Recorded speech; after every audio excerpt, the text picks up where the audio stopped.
Je ne suis pas un Shintak. Je pense qu'au positif et à dire comment ça va aider les autres. Et c'est peut-être ça le grand rêve, c'est continuer à être utile finalement. Mais on a appris tous les métiers. On était comme ça. C'était allô, bonjour.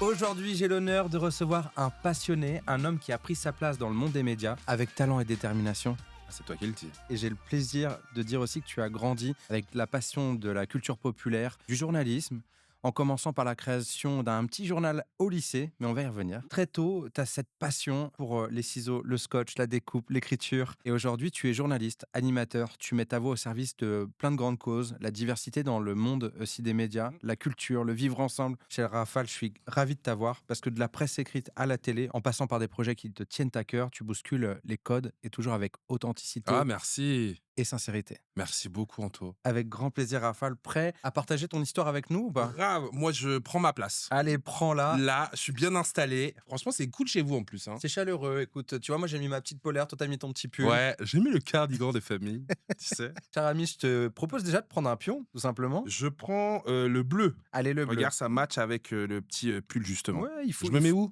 faut une cohérence graphique. On va Juste commencer là, je ici. monte les escaliers. Exactement. Clac. Est-ce que les gens voient bien ce plateau qui est magnifique, hein? Eh ben écoute, j'espère. Franchement, regardez, c'est Voilà. genre Voilà, en puzzle comme ouais, ça. c'est ça. C'est solide. Ça, offrez-le à vos amis. Il faut le sortir, C'est ça, les pour frérots. vos Hein. fêtes. Cher Rafale, je vais te donner quelques règles du jeu Ouais. et c'est parti.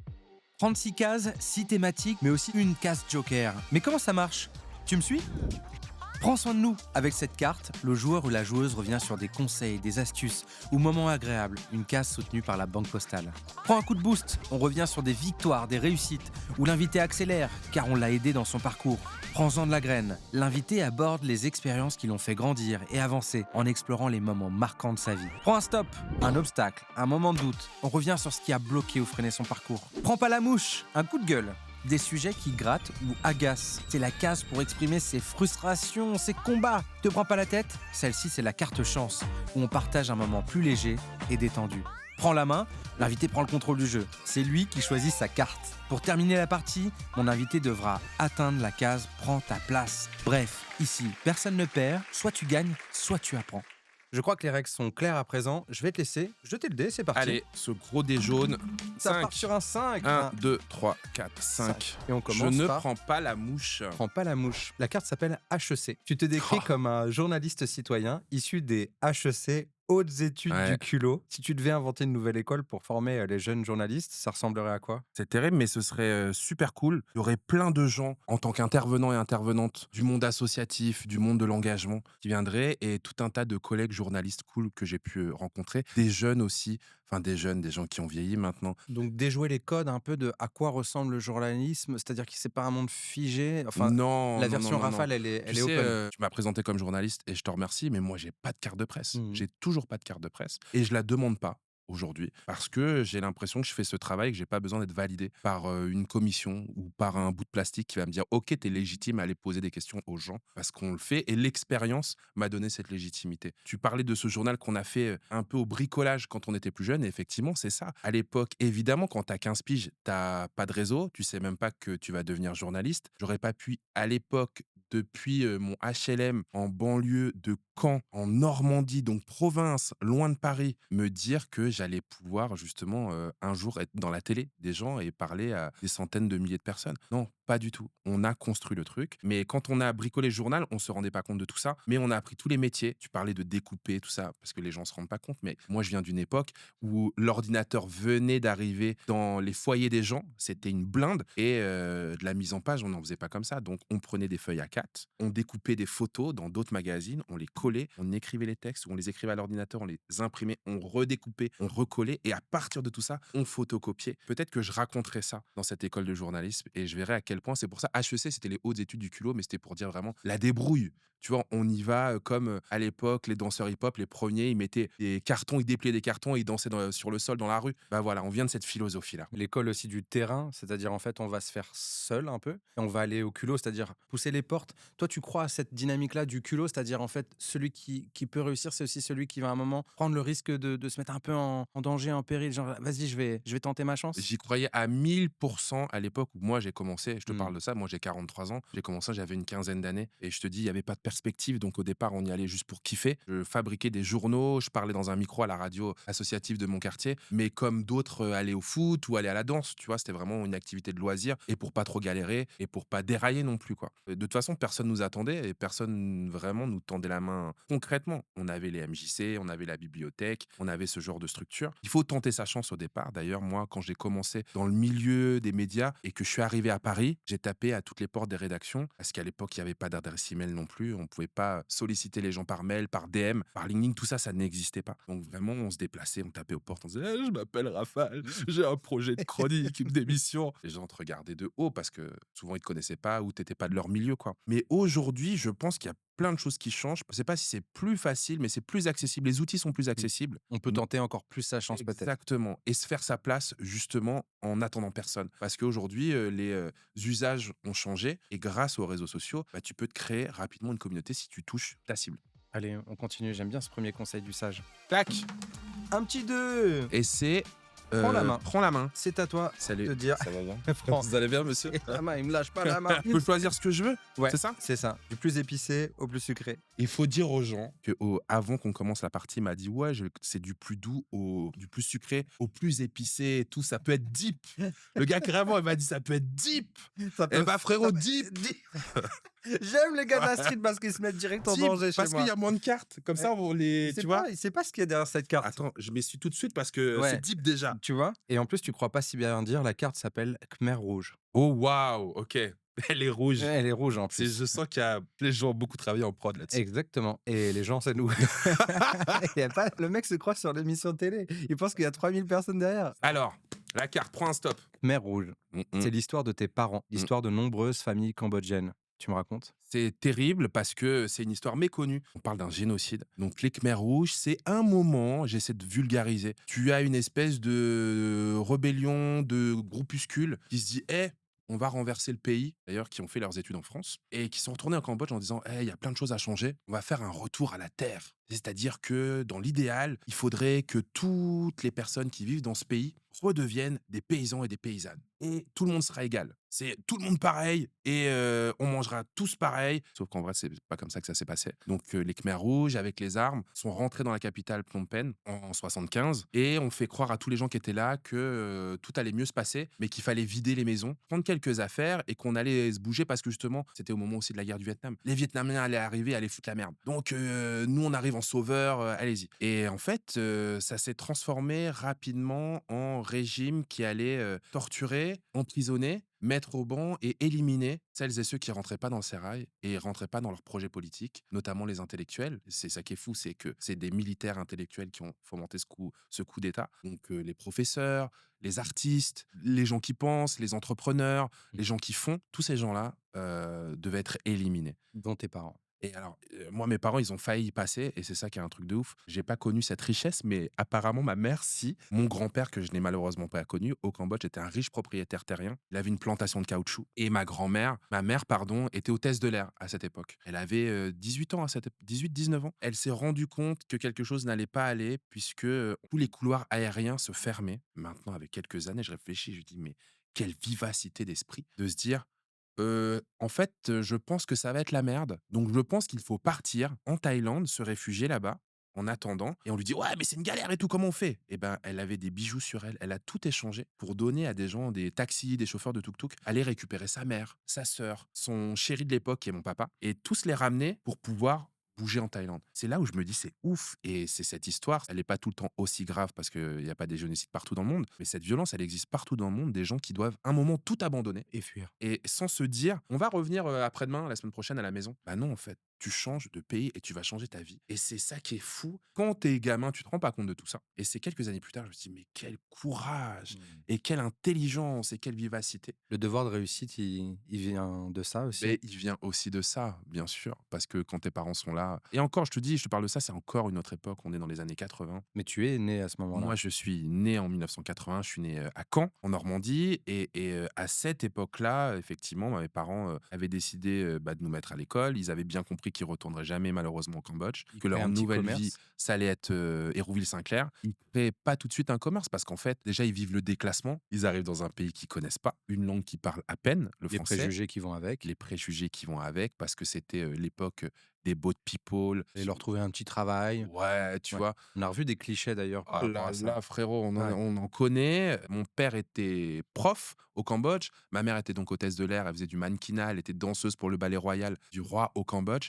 Et arrivée ici, Le déclassement. mon père a travaillé, à la SMN, c'est la société de métallurgie normande. Ma mère était, à la papeterie Hamelin. Elle était conditionneuse, elle mettait des cahiers, des crayons de couleur dans des cartons et ils ont fait ça des années avant de pouvoir mettre un peu de côté de leur salaire d'ouvrier et monter un premier commerce. La migration emporte avec elle, le fait qu'il y a plus le CV, il y a plus les Il compétences. y a plus rien. C'est bizarre. Dans cet exil, les diplômes ont disparu et arrivés ici, ce sont plus des profs, ce sont plus des hôtesses de l'air, ce sont presque plus des humains, mais des gens à qui on doit faire la charité. Avant de te laisser poursuivre, je pense à une amie que j'ai envie de mentionner qui s'appelle Lubna Ksibi, qui a créé Meet My Mama et qui redonne Oh là cette là, bien dignité sûr. à toutes ces personnes qui migrent et qui, du coup, à Bravo. qui on oublie les compétences. Et pour le coup, si vous voulez faire appel à un traiteur, je fais une petite page pub Bien comme ça. sûr. Meet My Mama. Je rejoue alors. C'est reparti. Un Allez, fonceur. 5. 5. Il n'a 1, pas le temps, 2, je vous l'ai 3, dit. 4, 5.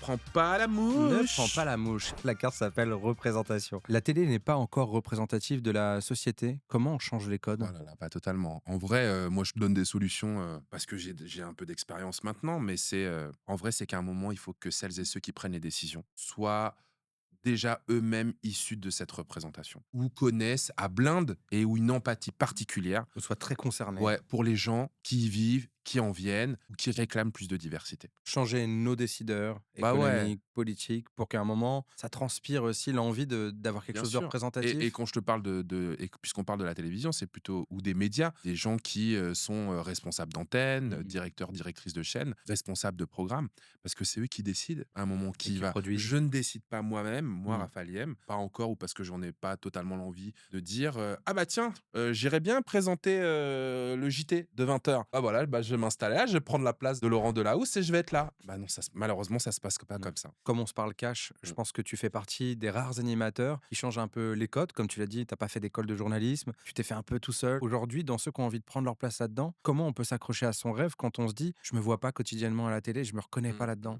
Et bah, c'est fait, c'est créer vos propres médias. Ce que vous faites dans Prends ta place, tu vois? Toi, tu prends ta place ici de host et de recevoir des gens que tu bien. C'est une des solutions que je vois sur la carte, sur ce tableau de jeu, c'est de créer son propre média. Il y a plein de gens qui ont monté des magazines, qui montent des, chaînes sur les réseaux sociaux, qui ont des comptes qui commencent à grossir également, qui montent des podcasts, qui font des shows enregistrés et ça, je trouve ça magnifique, vraiment cette effervescence. Et tu contribues à ce changement et merci Ah beaucoup. merci. Hop, allez, on Un continue. petit 6. Oh là là, j'ai à la fin du jeu purée. direct, moi. Un 1, bleu. 2, 3, 4, 5, 6. Ah, pour un stop. Le prends stop. On se stop. Je ne suis pas un Shintok. Je ne suis Pas pas un Shintok. C'est ce qu'on dit de moi dans Fumigène. Et je ne suis pas un Shintok, c'est le nom de la carte et c'est le Ouais. nom d'un documentaire Ouais. que Emily Tranen-Guyen Tranen-Guyen. dénonce le racisme anti-asiatique. Quels préjugés ou clichés sur la communauté asiatique tu aimerais voir s'arrêter? Plein. Mais la priorité surtout, c'est que, au même titre que les autres communautés, on nous laisse tranquilles et on nous laisse surtout le droit à l'indifférence. C'est-à-dire de vivre comme les autres Français, résidentes françaises, à égalité avec les autres. C'est vraiment ce qu'on demande. Prendre notre place, c'est le titre de l'émission, il est tellement bien trouvé, parce que c'est ça, en fait. Nous, on n'a pas envie d'avoir plus que les autres, mais on se rend compte qu'on a moins, Mm. mais au titre d'autres communautés. On se rend bien compte, et parce qu'on se dit les choses, et parce qu'aujourd'hui, même en 2025, on se rend bien compte que quand on n'est pas blanc en France, bah, ça peut être un peu plus compliqué dans plein de choses. Oui, et puis il suffit Ouais. de regarder les chiffres pour ceux qui diraient oh là là, encore du ouin-ouin. Ouais. À compétence égale, une personne avec un nom à consonance maghrébine doit envoyer 3 fois plus de CV. On voit des chiffres qui sont absolument ahurissants. Toi, aujourd'hui, dans ton quotidien, comment tu contribues à faire tomber des préjugés, les barrières mentales qu'il peut y avoir, mais dans ton quotidien d'animateur, tu estimes avoir un rôle? Ouais, totalement. Parce que la personne qui te dirait le journalisme objectif, ça n'existe pas l'objectivité. Mm. On est tous subjectifs, on a tous notre histoire. On essaie de prioriser les choses qui nous semblent importantes, comme avoir des réflexes, de prioriser ou de favoriser quelqu'un qui te ressemble. Je le fais aussi en ayant en tête que l'égalité républicaine, c'est pour tout le monde. Et moi, je ne fais que remettre la balance comme elle devrait être. J'essaie de donner la parole au maximum aux gens issus de la diversité, mais aussi aux gens qui n'ont pas le bon âge, aux gens qui n'ont pas ce qu'il faut dans le portefeuille, les gens paupérisés. Eux, bah, ils ont le droit de citer aussi. Moi, je leur tends le micro en priorité. Les femmes voilées, parce qu'elles sont discriminées. Les personnes noires, parce Et qu'elles sont absence discriminées. et absente de l'espace public pour le coup. Totalement, les personnes en situation de handicap, des gens qui auraient du mal à parler, c'est eux que j'ai envie de mettre en avant et c'est eux que j'essaie de mettre en avant dans les différents médias pour lesquels je bosse. Et il paraît que c'est boomer de faire ça. C'est la faute de Christophe Oui, Beaugrand. non mais Je sais pas si vous avez déjà passé l'épisode, mais c'est boomer de faire ça? je sais pas, c'est Christophe Bah Beaugrand non, qui dit moi, je ça. voulais Le frérot, il a 48 ans. Laisse Exactement. tomber. C'est un Ce qu'il ancien. raconte, celui-ci. C'est un ancien.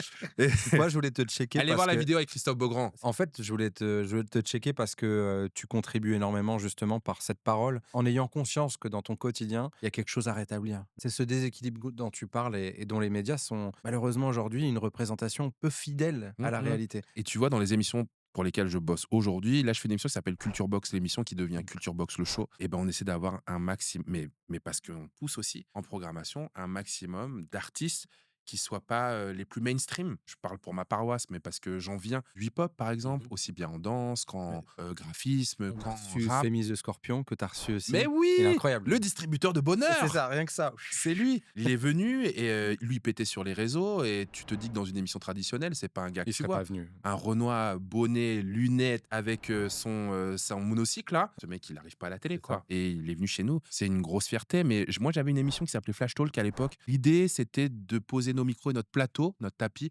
n'importe où, d'avoir un sujet de société. Et via les réseaux sociaux, on a invité les gens à nous rejoindre. On allait débattre avec très très peu d'experts. Il y avait 3-4 experts, expertes autour du tapis. Mais l'idée, c'était d'agglutiner les gens de la rue. À un moment, on se retrouvait à 100, 150 autour du tapis. Et l'idée, c'était un peu café du commerce, ok, mais après, on avait 2 journalistes, moi, Sonia Kironi, pour l'animer.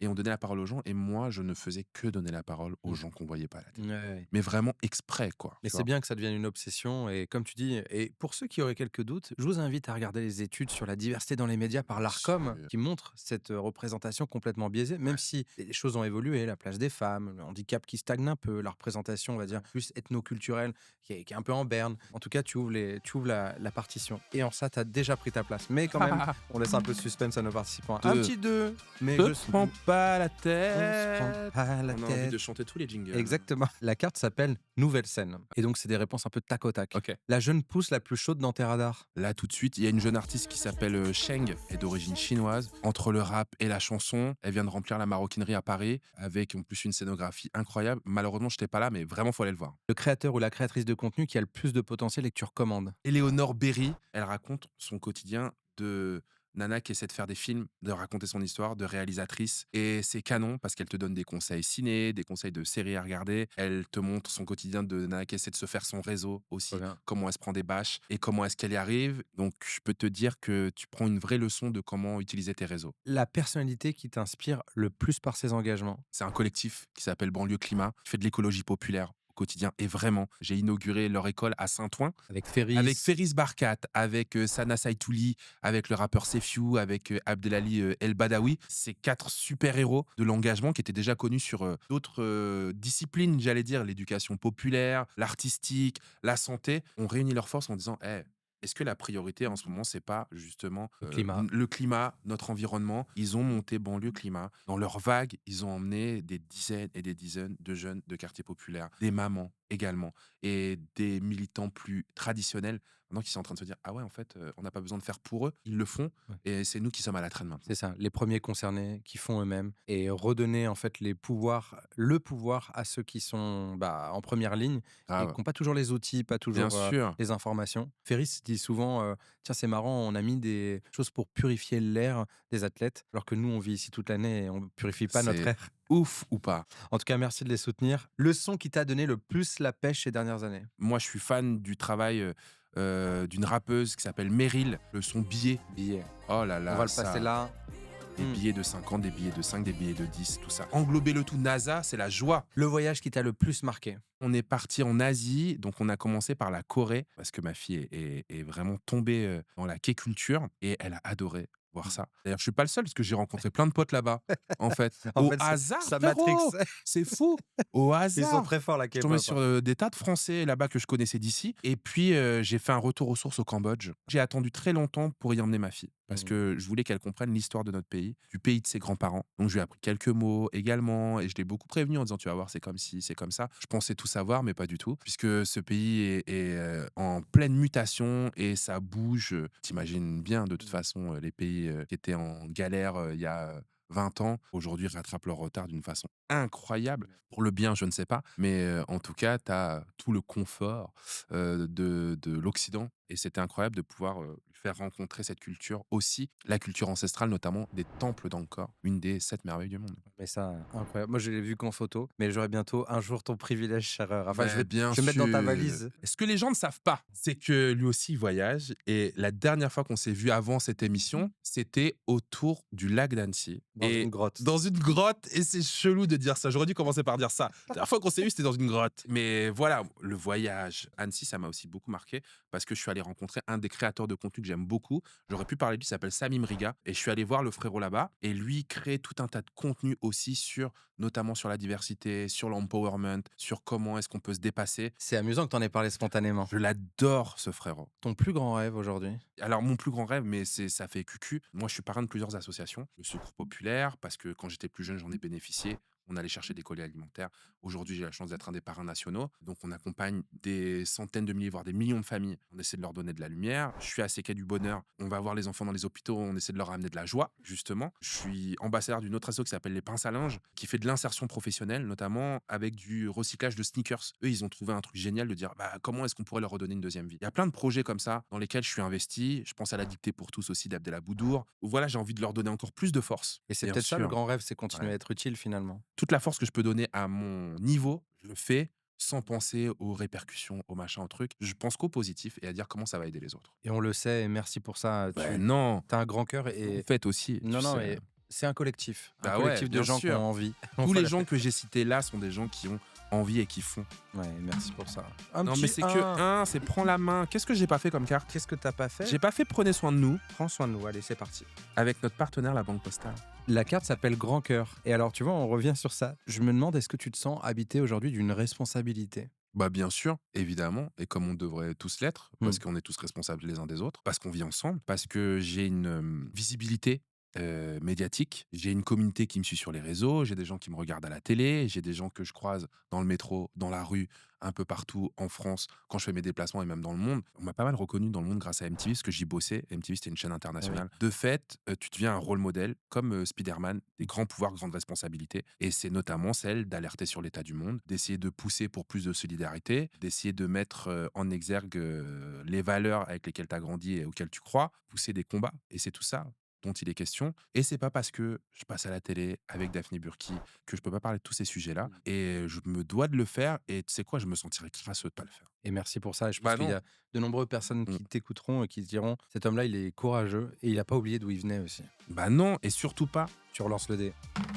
6 1, 2, 3, 4, 5, 6. Ne te prends pas la tête. Jamais. Mais j'ai pas l'impression que tu te prennes la tête. Non, cher jamais. Raphaël. La carte s'appelle La Rencontre. Une rencontre qui va être décisive dans ton parcours. Dans mon parcours de vie, évidemment, mes amis, mes meilleurs amis. C'est ouf, hein, j'ai les mêmes amis depuis le collège. Ouais, mais quand on est authentique et Ouais. qu'on bouge pas, J'ai les mêmes. Alors évidemment, j'ai plein d'autres amis qui sont venus se greffer, mais vraiment ma base, ils sont là depuis le collège. Mais j'ai une rencontre, et c'est drôle parce que je fais un clin d'œil, il y a l'album d'Ayam, l'école du micro d'argent, qui est là. en plus tu les connais maintenant. Maintenant, mais depuis des années. C'est vrai. Et voilà une rencontre déterminante, non pas Ayam et pas tous les artistes qui sont dans cette galaxie-là, mais ce qu'il faut que les gens sachent aussi, c'est que ces artistes, ils sont accompagnés notamment d'attachés de presse. La rencontre déterminante dans mon parcours professionnel, c'est un attaché de presse. Moi, j'ai pas 16, 17 ans, et je faisais donc ce magazine qui s'appelait Fumigène. Ce magazine, j'exagère. Ce journal photocopié en noir et blanc, la nuit à la MJC. Mais il y avait des interviews d'artistes, de gens qui passaient. Il y avait des gens d'associatifs, de sportifs et tout, des gens du quartier. Mais quelquefois, il y avait des artistes qui passaient au Big Band Café ou à la Fonderie, et on en profitait pour les interviewer. Et donc, il y avait un petit volet culturel. Et j'avais chopé les annuaires de Paris, parce que moi, je vivais en Normandie, pour trouver les adresses des maisons de disques. Pourquoi? Parce que je savais que quand tu envoyais un média aux maisons de disques, si tu étais dans leur fichier, ils t'envoyaient des disques gratuits. Et donc, j'envoyais ensuite à mes frais, via la poste, des magazines aux maisons de disques. Et j'avais jamais de réponse. Jamais, évidemment. À chaque fois qu'on sortait un magazine, un journal, on l'envoyait, on envoyait. Et un jour, je reçois un coup de téléphone sur mon fixe à la maison, parce qu'il n'y avait pas de portable non plus à cette époque. Oh, j'ai l'impression d'être tellement vieux. Dino. On a mis un Tu sais- dinosaure derrière. Nous, on Voilà. vient de cette époque-là. Tu sais, nous, On a connu. on était comme ça. C'était allô, bonjour. C'est Tu ça. sais, les gens savent pas. Le mais- clapet. C'est vrai, c'est vrai. Et donc, il y avait un téléphone pour toute la famille. Ouais. Ça sonne. Allô. C'est bizarre ça. Hein. Ouais. Allô. Oui, bonjour. C'est la maison de disque EMI, Hostile. Je suis attaché de presse, de plein de groupes, et notamment d'un groupe qui s'appelle La Garde, qui est composé de Shuriken, d'Ayam et de Faflarage. Moi, j'ai vu ton magazine, ton journal, là, ça a l'air cool, Fumigène. J'ai dit, pardon, c'est vrai, sérieux? Oui, oui, ça a l'air bien.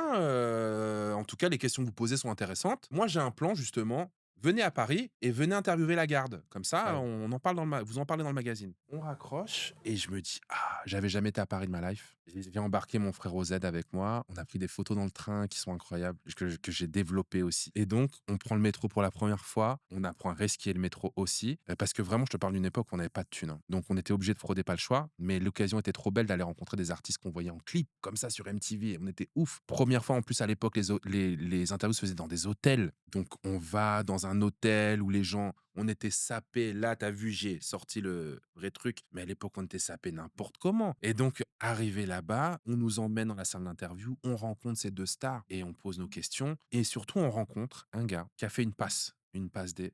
Fawzi Méneri. Aujourd'hui, c'est toujours c'est mon mentor et quelqu'un que je vois régulièrement. Il est comme nous, il est dans ce milieu et il a compris. Il voit le potentiel qu'il y a chez nous, même si ça n'allait pas péter. Il se dit, c'est cool ce qu'ils font. Et il nous a donné l'opportunité, à un moment, justement, de nous sentir à notre place, à ce moment-là. Et je crois que c'est la première personne qui m'a fait me sentir légitime dans ce que je faisais. Et donc rencontrer aussi, pour le coup, Shuriken. Rencontrer Shuriken et Faflarage, c'est ma première interview parisienne. Magnifique. De là, ce gars Fawzi me dit, mais toi, c'est ce que tu as envie de faire? Bah ouais, carrément. Moi, je rêverais d'écrire dans des magazines. Je te dis, à l'époque, on allait à Carrefour pour regarder tous les magazines de l'époque. Sur la culture hip-hop, il y avait RER, il y avait Radical, il y avait L'Affiche, il y avait Groove. Et il me dit, écoute, le rédacteur en chef, il cherche des pigistes. Tente ta chance, je vous connecte. À l'époque, ça ne se faisait pas, tu sais. sûr. Nous, on est dans toutes nos problématiques de réseau, de comment on construit des trucs. Il n'y avait pas. Le gars, il m'a plugué. Je commence à écrire pour eux. Ça se passe bien. 6 mois plus tard, la boîte m'embauche, je deviens Red Chef adjoint. Et ça commence comme ça, en fait. Si lui n'avait pas repéré ça, mais en même temps, si nous n'avions pas C'est ça. envoyé nos journaux et pris la décision de nous dire, on tente notre chance, rien de tout ça serait arrivé. Et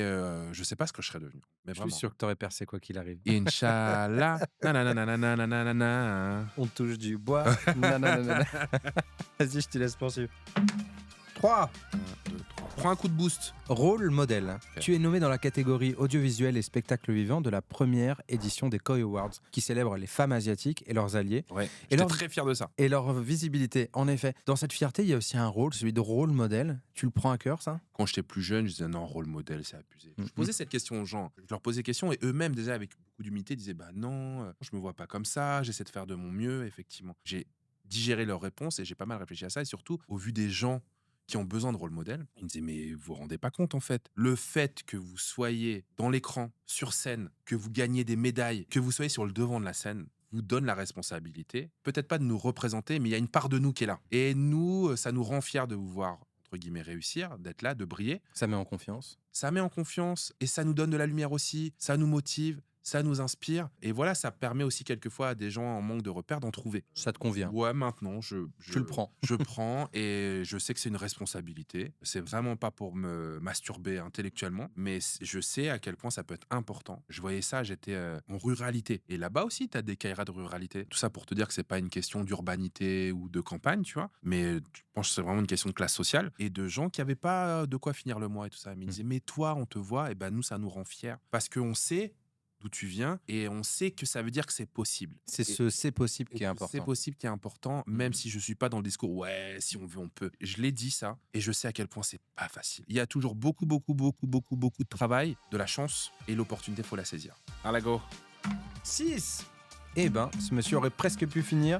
Prends soin de nous pour terminer. Oui. La question s'appelle Mission Info. Il semblerait que tu t'aies donné une nouvelle mission, celle de sensibiliser les jeunes à des questions d'info. Tu m'en parles? Des très jeunes même. Il s'avère qu'on lance un nouveau projet, France Télévisions lance un nouveau projet qui s'appelle Mission Info, qui est un magazine hebdomadaire d'actualité tous les dimanches sur Oku, donc sur le canal 14, destiné à vraiment aux petits, aux 7-11 ans. C'est l'âge de raison, 7 ans. C'est ça, et c'est surtout, ils sont baignés dans l'actualité du monde, ils entendent plein de choses à l'école, à la télé, sur les réseaux, parce qu'on les connaît, ils arrivent à gratter un petit peu pour aller sur YouTube, ils entendent plein de choses, et quelquefois, ils n'arrivent pas à faire le tri, ou alors ils comprennent pas. Et moi, j'ai une mission au plus profond de moi, qui suis quelqu'un qui me suis construit même dans les médias, de décryptage du média et de l'information. Donc l'idée de Mission Info, on va porter cette mission d'expliquer un fait d'actualité par semaine à celles et ceux qui nous regardent. Tu pourras regarder en famille. Ça dure 12 minutes et on revient sur ce qui s'est passé, ce qui a intéressé l'enfant,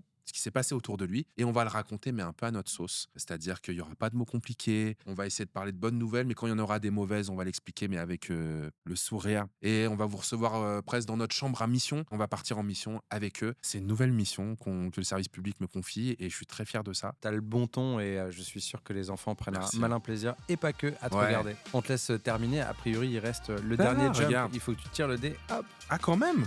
Exactement. Mais je vais arriver à prendre ta place à la Mais fin du avec game. 4 places d'avance, monsieur est arrivé. Oh là là. Écoute, j'ai une dernière question du garçon dont tu as parlé tout à l'heure, Samy, et je vais te laisser Ouais. regarder. Ok. Dis-nous, Rafale, est-ce que tu peux dresser un petit peu un bilan de ta carrière? Est-ce qu'aujourd'hui tu te trouves à ta place? En tout cas, gros big up à lui prendre ta dit place. les déchirer vrais, les mecs. À plus. termes. C'est ça, exactement. Alors, cher Rafale, je te la pose aussi. Estimes-tu aujourd'hui avoir pris ta place? Médiatiquement, je suis en paix avec la place que j'occupe. J'ai remarqué, j'étais souvent en duo dans l'animation d'émissions. Peut-être que celles et ceux qui prennent les décisions, peut-être que le public n'est pas encore prêt à me voir moi, Seulement Rafale. quelqu'un comme moi, Mhm. Raphaël à la tête d'un programme. Mais par contre, quand je suis avec quelqu'un, une femme notamment, c'est cool et ça se passe super bien. Et c'est très rassurant. Dans l'accueil des gens, c'est canon. J'apporte un truc. Et j'ai pas de souci avec ça d'être un bon numéro 2, Hmm. d'être un bon bac. Parce que je te dis ça vraiment sincèrement et sans haine et sans seum. C'est-à-dire Mhm. que moi, j'adore travailler en équipe. J'ai plus tendance à bien servir les gens avec qui je travaille, dans le sens où je leur fais des passes, je vais jamais essayer de tirer la couverture à moi, parce que de toute façon, on est là pour le public et pour les invités. Je pense être un très bon camarade. Et au moins, peut-être que je serais mort, on écrira ça sur ma stèle. C'était un bon camarade. bon camarade. Tu sais, quand t'es plus jeune, t'as des rêves, t'as l'ambition d'être numéro 1. Et en vrai, je considère d'être numéro 1 dans ce que je fais. Je suis très épanoui dans ce que je fais, sincèrement, vraiment. Et je peux te regarder dans les yeux de toi et de toi pour te le dire. Vraiment, je suis très épanoui avec ça. Mm. Et j'ai vraiment le sentiment, par contre, en tant qu'humain, d'avoir trouvé ma place. Parce que je pense rendre fier la mama, et ça, c'est important. Les amis. Il y a personne qui m'ont dit frérot, redescends en fait là, parce que je crois que je suis dans le bon sillon, de rendre fier le quartier. J'ai l'impression de fédérer et j'ai l'impression de fâcher personne, d'aller dans le bon sens, rendre un peu de fierté, quelquefois même de leur donner de la dignité. Et je crois que ça, c'est le plus important. Écoute, moi, j'y entends énormément d'humilité. C'est ce qui te caractérise. Et non pas d'humidité. D'humidité, l'humilité, qui est ce qui te caractérise le plus, en plus de l'humour. J'espère que tout le monde aura bien noté ça.